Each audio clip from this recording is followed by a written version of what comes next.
I was born in South India, but I spent my childhood in North India near the mountains. And when I was 10 years old, my parents moved to Canada. We moved to Montreal, and then I went to Denver, Colorado after graduating from university. I stayed there for about 14 years, and now I'm in Calgary, in Canada.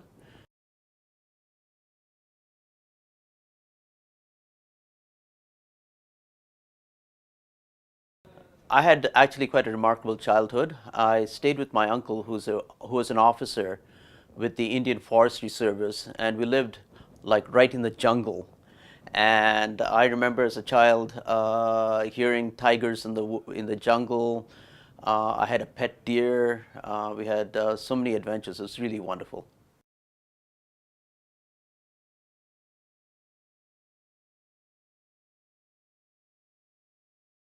I'm an initiated Hindu Vaishnava priest, and part of being that was to read a lot of the scriptures, and I've done that for many many years. And there's some wonderful wonderful stories in both Hindu and Buddhist mythology, and I thought it'd be wonderful to bring these stories to the Western audience, but in a way that was not pedantic or intellectual, but in a way that an ordinary person would be able to understand and appreciate.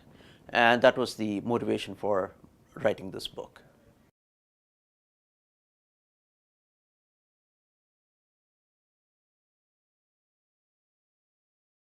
The reason for presenting a dystopian future is because that's what the yoga texts say. They say that as time progresses, things actually start to get worse and worse and worse, and until at the end of time, it's actually a very evil dystopian kind of future, and then the cycle of time starts again, and we come back to a kind of a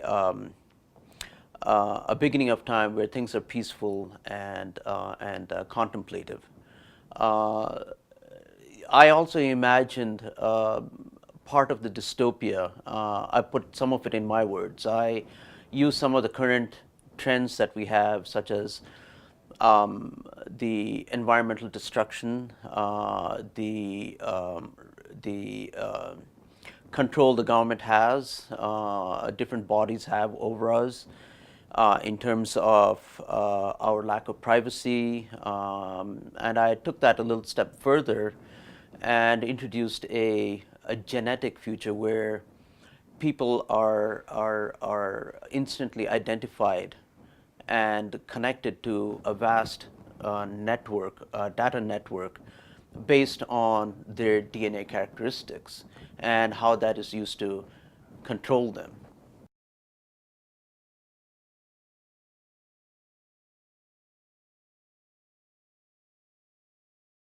This story basically is about two brothers who have a kind of a strange codependency on each other.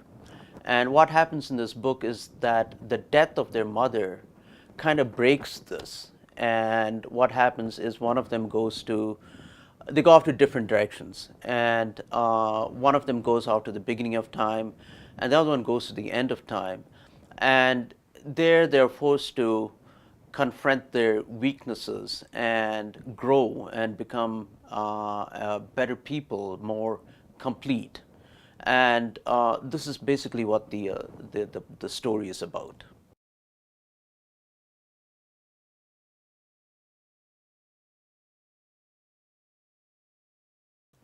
Well, I'm a first-time novelist, and